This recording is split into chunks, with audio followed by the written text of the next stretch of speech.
مساء الخير، ازيكم يا حبايبنا؟ عاملين ايه؟ معاكم ام زياد من قناه ام زياد وهبه، ومعاكم كمان الانسه ايلين الزنانه. قولوا لهم لو لسه جديد في القناه هيعمل ايه يا لولي؟ لو لسه جديد في القناه حط لنا لايك، يرحمكم الله يا قلبي. حط لنا لايك، اشترك في القناه، وصلونا ل 100,000 مشترك باذن الله. يلا جدعانوا معانا لايكات كتير، هي بتقول لكم كمان لايكات كتير، اشتراكات، فعلوا الجرس، يعني دوسوا على كلمه الاشتراك، فعلوا الكل.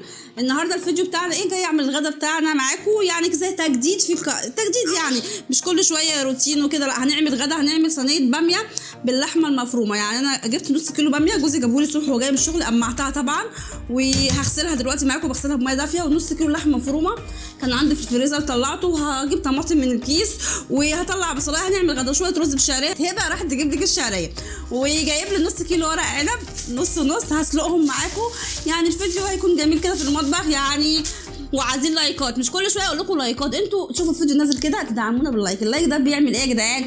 اللايك ده بيرفع الفيديو، يعني بيخلي ناس كتير تشوفه، بيخلينا تعرف، فاهمين؟ مش كل شويه اقول لكم حطوا لايك. والله انا بتضايق يا جدعان، في ناس تقول لي ايه هو انت كل شويه تقولوا لي حطوا لايك؟ انا بفكركم عشان انتوا بتنسوا تحطوا لي. اول حاجه هعملها قبل ما اعمل الاكل ده، طبعا هفطر الانسه الغلبانه ديت، هعمل لها ببرونه لبن عشان الايام دي مش بتاكل زي ما انتوا عارفين اللي هي بتسنن.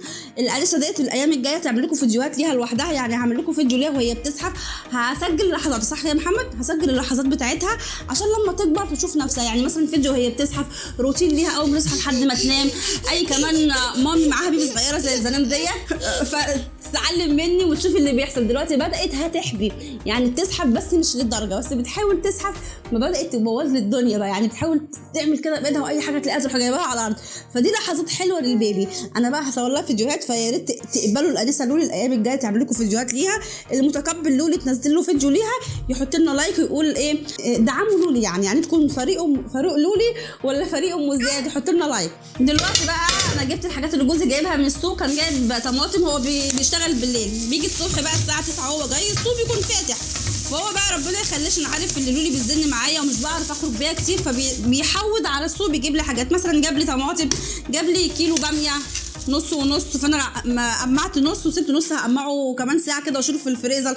جاب لي نص كيلو ورق عنب، قلت له هات لي ربع بس عشان انا عندي خلطه بونبور، كنت عامله امبارح بونبور فعندي خلطه بونبور. جاب لي بتاع دوت شمام، في ناس بيقولوا عليه اناناس، شوفوا انتوا بتقولوا عليه واكتبوا لي في الكومنتات. طبعا احط الاناناس ده زي ما هو في الثلاجه كده، لما نيجي ناكله بنغسله، واغسل ببرونه لولي ونعمل لها ردعه ونشوف هنتغدى احنا بقى ايه بقى بعد لولي. اعذرونا يا جدعان، لسه صاحيه من النوم وعاوزه اعمل فنجانين قهوه انا ومحمد، فمخي مهيس. دلوقتي بقى بغسل ببرونه لولي، الببرونه بتاعتها البزازه، يعني ايام زمان كان بيقول عليها البزازه. لولي مش بتاكل الايام دي خالص خالص، مانعه على الاكل، وبحاول معاها كتير عشان مفيش حد يقول لي لا حاولي، بحاول معاها كتير. بعمل لها مثلا بسكويت بسكويت بالزبادي او بسكويت باللبن، بعمل لها بطاطس مسلوقه، ساعات بسلق ورك فرخه او صدر فرخه بسلقه على النهايه، يعني بيكون ملبل كده، وبعمله بالكبه. مش بترضى تاكله، عاوزه اما ترضع طبيعي لا اما ترضع صناعي، فانا بديها ببروده لبن صناعي، وبحط لها عليها معلقتين سريلاك رز او معلقتين سريلاك فواكه. انا دلوقتي بغسل الببرونه بميه مغليه نار، بتغسليها كويس، وبعدين بتحطي في النهايه شويه ملح صغيرين وبترجيها. هقول لكم على حاجه حصلت معايا في الببرونه القديمه، جيت اغليها ونسيتها، فدخلت لقيت الببرونه سايحه، بقت ايه بلاستيك ده سايح كله، يا حرام زعلت عليها لان انا جايباها شيك وغاليه، يعني جايباها ب 150 جنيه فزعلت. بعد كده بقيت اعمل ايه؟ بغسلها كويس جدا جدا واروح قافلاها واحطها في الفريزر، بس بسيبها يوم كامل في الفريزر او ساعتين 3 بتتلج كده، الفيروس بيموت. ده الدكتور اللي قال لي الكلام ده. واحده صاحبتي كمان اسمها ايه سلاف، هي اختي مش صاحبتي، فانا بغسلها بميه سخنه كويس جدا، ميه مغليه اهي معاكم، وبعقمها بشويه ملح او كلور ايه لا بعقمها بملح او بخل. كلور لا اوعي تعملي كلور، انا جت معايا كده بمسحها دي الكلور دي. بغسلها بشويه خل او ملح وخلاص، بتبقى متعقمه ونضيفه، وبحطها في الفريزر ساعه وخلاص على كده. بس دلوقتي انا مش هحطها في الفريزر، انا غسلتها كويس جدا جدا. وتكوني بقى غاليه براد ميه عندك على البوتاجاز، تعملها الببرونه بتاعتها. هروح بقى اضفيها بس ونرجع نشوف هنعمل ايه. بصوا انا جبت الميه، لولي بتاخد على فكره جرعه قليله، يعني لولي بتاخد مثلا 120، دي رضع البيبي عنده شهرين. اي واحده بترضع صناعي تعرف الكلام ده، اللي ما بترضعش صناعي يا ريت ما تكتبش كومنت وتقول كلام غلط، تقولي ده كتير. لا، سن لولي دلوقتي هي عندها 9 شهور، المفروض تاخد، هقول لك على علبه اهو، ما تجيبش كلام من عند. دلوقتي لولي عندها كام؟ 9 شهور، المفروض تاخد 210 مللي. لولي بتاخد 120 مللي، يعني تاخد نص الرضعه بتاعتها رضع البيبي عنده شهرين. اوكي، عشان عارفه الاقي كومنتات عارفه والله كتير من الناس اللي هي مخهم ضعيف، فانا بحط لها معلقتين رز بس في الاول وبدوبهم كده سريلاك رز، بيبقى عامل زي المهلبيه. انتوا عارفين الحكايه ديت؟ حلو. انا كنت بعملها مع اولادي وهم صغيرين، بس ما كنتش بديهم لبن، ده كنت بديهم لبن بخيره، بس الكلام ده بعد سنه بيبقى ساعات اسمها ميه رز. هحط بقى كام 3 معالق لبن وبرجهم كويس، وخلاص على كده بديها الهبه. خدي بقى هبه رضعيها وانت قاعده هرجها واديها لك. بصوا بقى ملحوظه الواحده، اي واحده بترضع صناعي يعني جديد، ما ترجيش البزازه اللي انا قلته ده، ما ترجيش الببرونه كده كده كده، عشان بتعمل زي هوا، بيعمل غازات في بطن البيبي، يعني بطنه بتوجعه بمغص. فانت اعملي يا دوبك ميلي تحت كده وبعدين رجعي كده يعني كده بالراحه، ما تعمليش كده. بصي كده غلط، بيعمل زي رغاوي كده على الوش، تيجي البيبي يرضع يجيله مغص يقعد يعيط. لا الطريقه دي لا، كنت بعملها اول ما ولدت لولي، فالدكتور قال لي غلط، لازم تعمليها كده بالراحه وتجيبي تحت فوق يعني الغازات الهواء يطلع بره. فلولي جعانه، هروح بقى اديها الهبه ترضعها ونيجي نعمل الغدا. دلوقتي بقى ببدا انضف الطماطم بتاعتي عشان اعمل الباميه دي باللحمه المفرومه والصلصه. احب اقول لك انت اي واحده ست بيت زي حالاتي حاولي تجيبي بقى اللحمه. لولي بتعيط معلش، حاولي تجيبي يعني مثلا 2 كيلو لحمه مفرومه كل اول شهر، ان شاء الله تقسميه ارباع، قسميه صاص، بيبقى عندك في الفريزر بينفع كتير قوي. لو انت عاوز تعملي جلاش باللحمه المفرومه، او تعملي باميه باللحمه المفرومه، او بطاطس باللحمه المفرومه، بتغني كتير عن الفراخ وممكن تفنني فيها. ممكن تعملي كفته، ممكن تعملي اي صينيه باللحمه المفرومه وبتوفر معاكي كتير. ان شاء الله هعمل لكم فيديوهات ازاي توفري من مصروف بيتك، وازاي توفري من المصروف اللي جوزك بيديهولك، وتاكلي برده في نفس الوقت لحمه وفراخ طول الاسبوع، بس يعني ايه بتوفير يعني. الطماطم طبعا بقطعها، بشيل الحته الخضراء دي عشان ساعات بيكون فيها دود، وبقطعها نصين وبحطها في الخلاط، حاجه سهله قوي. بس في ستات بيسيبوا الحته ديت، وانا شفت كتير على فكره، دي غلط، دي بتشيل وتترمي وبتقطعيها نصين كده وخلاص. اروح بقى اكمل الكميه بتاعتي وارجع.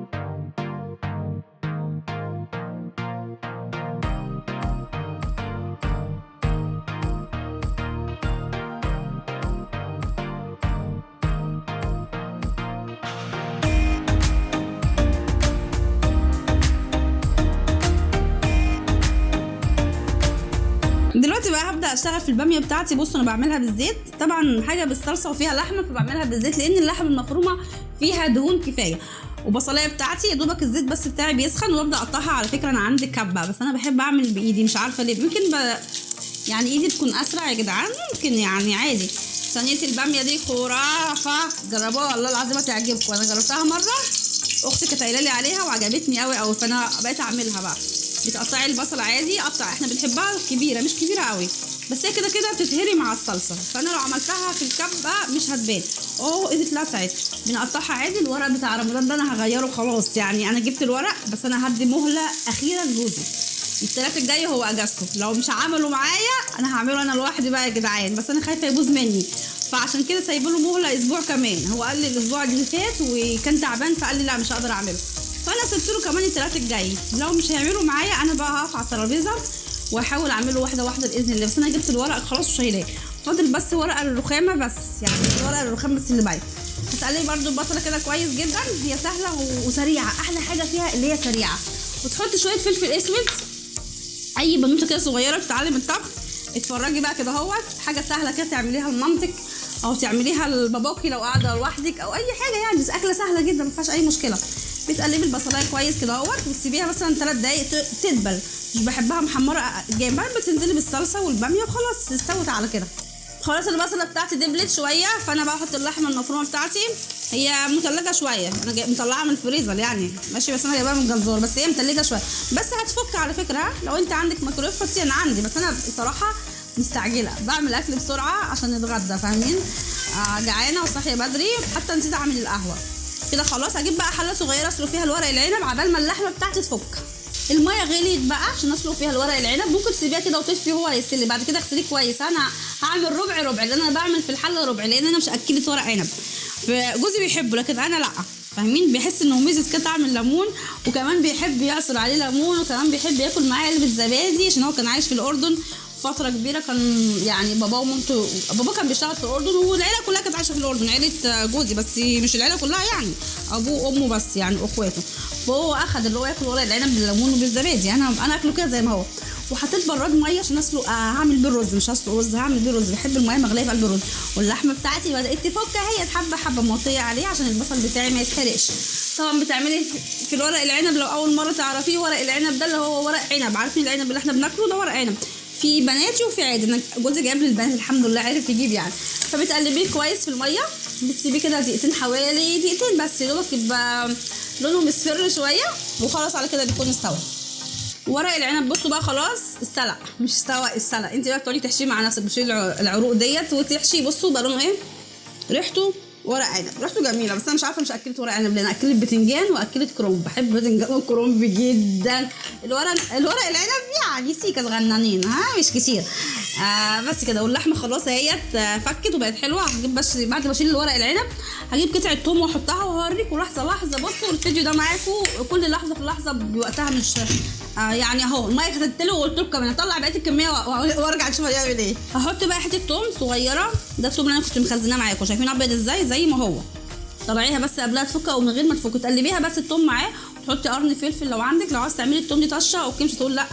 بتقلبي التوم يا دوبك يعني دقيقتين، اقل من دقيقتين كمان، تشوحيها بس كده اهو. وبتجيبي الصلصه بتاعتك، بتخلعي الشفشه بتاعك وتحطي الصلصه على اللحمه وتسيبيها يا دوبك تغلي بس غلوتين، ونشوف بقى بعد كده هنعمل ايه. بس مش قادره اقول لكم والله الباميه دي هتعجبكم جدا، لو عملتوها هتحبوها اكتر من اللي انتوا بتعملوها باللحمه دي اللي هي الباميه ديت. وممكن بعد ما تستوي تدخليها في الفرن، بس انا ما بدخلهاش في الفرن، انا بديها غلوتين بس على البوتاجاز. وبعد كده كل واحد بياخد طبق على طبق باميه على شويه رز بشعريه وخلاص على كده، ولو في ليمون مخلل او اي حاجه مخلله بيبقى طعمه جميل. هروح بقى اقلب دي كده واسيبها تسبك ونشتغل في الرز. هبدا بقى اشتغل في الرز بتاعي. انا طلعت كيلو رز، طبعا بتحطيه وتنقيه مش تحطيه كده بالصوص وبقى وبالحاجات اللي فيه. بصوا هو في طريقه اكل عصافير في العلبه، انا جايبه رز نضيف يعني مش رز اي حاجه. وبحب الرز بالشعريه، بحب الشعريه اكتر. يعني مثلا لو كيلو رز بحط عليه بزود شعريه، بحب الشعريه كتير كده، هو بحبها مفلفله. وانت كمان يا هبه بيكون طعمه حلو يعني، شعريه بتكر يا هنقي الرز بقى وشوف هنعمل ايه عشان ما اقعدش الفيديو كله يطول وانا بنقي الرز. يا جدعان كلنا بنعرف ننقي رز. دلوقتي بقى هبدا اشتغل في الرز بتاعي. السمنه بجيبها ونقلت الباميه الناحيه التانية. على فكره اكتر فيديوهات بتتعبني في باجي انزل في القناه فيديوهات الطبخ. بصوا بكون واقفه وشي كله عرق، حتى مش حاطه مكياج ولا حاجه، هو جسمي كله عرق، مشغله الشفاط، ما ينفعش طبعا اشغل المروحه عشان البوتاجاز. لكن في الصاله بعمل روتين في اوضه النوم تحدي، بكون مشغله المروحه والتكييف ببقى قاعده فريش. لكن دلوقتي انا بصوا واقفه على اخر حرانه. كلنا بنتعب كده ستات بيوت، لكن وقت التصوير فبكون تعبانه. طبعا انا هعمل رز بالسمنه. الرز مش بحبش اعمله بالزيت، بحب اعمله بالسمنه. حتى بصوا هتلاقوني مهيسه في الكلام بتاعي. طبعا الرز سهل، عشان الرز يطلع منك مفلفل تعملي ايه؟ بتحطي كوبايه رز عليها كوبايه ميه، ده الرز المصري بتاعنا. لكن الرز البسمتي بتحطي كوبايه رز قصادها كوبايتين ميه. انا جربت كذا مره والطريقه دي نفعت معايا. طبعا بتعلي البوتاجاز بسرعه عشان تخلصي، عشان ما تقفيش في الصهد دوت صعب. انا مش بحب اقف في الصيف في المطبخ، بحب اقف في الشتاء وقفيني اعمل اللي انا اعمله، وما بقف مبسوطه كده، مش بقف عرانه، بتدفى على البوتاجاز. طبعا جبت الشعريه وبحط كميه الشعريه اللي انا عاوزاها. انا هحط مثلا كده اهو ربع لا يعني بصوا ده نص كيلو، سبت دول بس منه حبه صغيرين جدا. بحب الشعريه كتير في الرز ابو شعريه. وبتقلبيها كويس جدا كده اهوت، يعني بتحمريها يعني اكنك بتعملي شعريه بالسكر. والباميه على النار اهي، مش باميه لسه ما حطيتش الباميه، الصلصه على النار بدات تغلي شويه. فانا بقى هجيب الملح واجيب الكمون واجيب التوابل ونتبلها مع بعض. بصوا شغاله بالعلبتين ازاي. طبعا الباميه بتكتري الكمون، يعني معلقه كمون حلوه كده عشان الغازات، مع شويه فلفل اسود حلوين، مع شويه شطه، مع واحده مرق الدجاج، مع شويه ملح، مع 7 بهارات بتظبطيها، شويه شطه حلوين كده بس بلاش كتير عشان الزيت ما بيحبش الاكل الحراق قوي. اجيب بقى الملح، عندك الملح هنا، مع شويه ملح، مع واحده مرق الدجاج بس. ملح بقى مش كتير، يعني دي معلقه صغيره بحط معلقتين بس عشان ما يطلعش الاكل مالح منك. شوفها كل حاجه بحطها على الرخامه وفي الاخر هشيل. انا بعمل بسرعه عشان كمان لولي نامت، هي بقى رضعتها ونيمتها، بترضعها بالببرونه مع واحده مرق الدجاج مكسراها اهيت. وبتقلبي كويس. طبعا ده كله هيشال يا جدعان، انا بعمل بس بسرعه عشان اخلص. واغسل الباميه بقى ونرجع نشوف هنعمل ايه. غسلت بقى الباميه كويس، بحب اغسلها بميه سخنه طبعا بالصفه عشان الزملقه اللي فيها، وهحطها في قلب الصلصه. بسم الله. مين بقى بيعمل زي كده ايده الاتنين بتبقى شغاله كده، يسلق ورق عنب، يقلب رز، يقلب باميه؟ مين بيعمل كده؟ لازم تعملي كده وانت في المطبخ على فكره، لو ما عملتيش كده مش هتخلصي بسرعه. كده الباميه اللي ناقص معايا بس ناقص كوبايه ميه فقط لا غير. يعني هجيب كوبايه ميه كده من الفلتر واحطها واغطي على الباميه، بالكتير قوي تقعد 20 دقيقه وتستوي. وشغاله بالايد الثانيه بقلب الرز. شايفين احنا بنتعب ازاي يا جدعان؟ ستات البيوت بتتعبوا جدا يا جدعان، احنا كستات بنتعب. بصوا كوبايه ميه صغيره، لو عندك شوربه حط، انا ما عنديش شوربه فحطيت كوبايه ميه.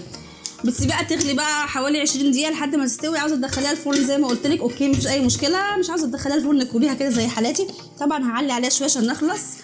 واقلب الرز بقى ونعمل الرز وخلاص. على كده كنت خلصت طبخنا. الشعريه خلاص بقى لونها جميل جدا، وايدي التانيه بغسل الرز. بصوا يعني يا جدعان الواحد بيتعب كده ليه يا جدعان؟ ايه ده؟ وفي الاخر يا اختي بقى يجي يقولك ايه انتوا ما بتتعبوش في بيوتكم، انتوا ما بتعرفيش ايه، انتوا بتدلعي، انت بتعكي، انت بتوع النقد السلبي. يقول لك يقبل النصيحه اقبل النقد. الرز بقى تغسليه وتتشي. بصي التشه ديت لازم تسمعيها، لازم وتقلبها تلزق التشه يا حبيبتي التشه. بصي انا بحب الشعريه كتير كده، بس لا لسه عندي معايا رز. الرز اغسليه وما تنقحوش. الرز المصري مش بيتنقع، الرز البسمتي بس اللي بيتنقع. الرز بتاعنا يا جدعان اللي خارج مصر زي السعوديه اي دوله تانية الرز بتاعنا مش بيتنقع. الرز بتاعنا لو اتنقع بيعجن. احنا مش بننقع الرز، بنغسله وبنعمله على طول. ده رز مصر. الرز البسمتي بقى اللي بننقعه. شايفين بقى عامل ازاي؟ ولازم تسقيه بميه سخنه. في ناس بتسقيه بميه ساقعه، اوكي انا بحبه بالميه المغليه عشان يمسك على طول ما ينزلش النشا بتاعه. وتحطي بقى الملح تملحيه بس مش جامد، يعني انا هحط 3 معالق صغيرين، ولو احتجت تاني هحط. لو انت طلع ملح منك بتشيلي الميه اللي من معاه وتحطي ميه تاني. بتقلبيه كده بس بالسمنه بتاع دقيقتين. هقلبه وارجع لكم تاني. دقيقتين ليه بقى؟ عشان يشرب من ريحه السمنه ويكون طعمه حلو ومفلفل كده. قلبت الرز كويس في قلب السمنه كويس جدا. بتنزلي بقى بالميه بتاعتك سواء ميه سخنه او ميه مغليه مش هتفرق معاكي، بس معايا انا بتفرق، بحبها بالميه السخنه. اوكي بتعرفي الرز قد ايه الميه بتاعته كويسه. بتجيبي معلقه بس معلقه صغيره من معلقه الاكل وبتقلبيه كويس. بصي انا هنزل اي رز هنا اهوت، بتقلبيه كده كويس. طبعا انت بتدوقي لو مالح بتظبطي، تشيلي ميه سخنه وتحطي ميه تاني باذن الله يطلع كويس. بتجيبي المعلقه ديت وتحطيها في قلب كده اهو. بصوا الميه جت لحد نهايه المعلقه كده اهو، يبقى الميه كويسه. لو الميه وصلت كده يبقى كده هيعجن. لو الميه اقل من كده هينشف منك. على فكره دي طريقه ستي الله يرحمها كانت بتقول لي المعلومه ديت، فانا مش جايباها من دماغي. قالت لي لو تقلبي الرز تحطي المعلقه كده وصل لنهايه المعلقه يبقى كده الميه بتاعته كويسه جدا. لو زياده كده يبقى الميه زياده، لو قليله عن كده يبقى المعلقه باينه، يبقى كده هيطلع منك ايه يعني ناشف كده اهوت. اوكي ادوق انا الميه كويس جدا جدا. طبعا هرمي المعلقه في قلب الحوض واغطي الرز كده. انا هيقعد معاكي حوالي 20 دقيقه، والباميه برده 20 دقيقه كده. بقى انا اقفل الموبايل بتاعي واشحنه واشطف شويه المواعين دولت ونرجع اوريكم الاكل لما يستوي. خلاص بقى الرز استوى. بصوا بقى جميل ازاي مفلفل. انا طفيت عليه. بصوا كل رزايه برزتها والحبايه بحبتها. بصوا عامل ازاي بين عندك. بصوا يا جدعان بصوا ولا زي ولا اي مش معجن. مفلفل على اخر يا اختي. وخلاص الباميه استوت بسم الله. بصوا انا وطيت عليها بس عشان ما تتحرقش مني عبال ما نشحن الموبايل. بصوا اللحمه المفرومه فيها ما شاء الله كتير. انا حاطه نص كيلو يعني مش كميه قليله. يعني لما تيجي تاكلي الباميه مع اللحم بصوا هيطلع لك لحمه هي كتير. يعني لو انت عندك ابنك ولا بنتك مش بيحبوا الفراخ او اللحمه القطع اعمل لهم الباميه باللحمه المفرومه. كنت بعملها لمحمد وهو صغير عشان ما كانش بيحب اللحمه ولا الوراك ولا الكلام ده. كده هو خد بصوا البروتين مع الصلصه مع الباميه يعني وجبه متكامله. تعملي جنبيها شويه سلطه او مخلل وخلاص على كده. وهنا عملت مليت براد وغليته اللول عشان الرضعات بتاعتها عشان بترضع يعني كل 3 ساعات كده رضعه صغيره. وخلاص كده خلصت الفيديو. كان معاكم ام زياد وهبه من قناه ام زياد وهبه، والسلام عليكم ورحمه الله وبركاته. باي باي. اوعى تنسوا تحطوا اللايك.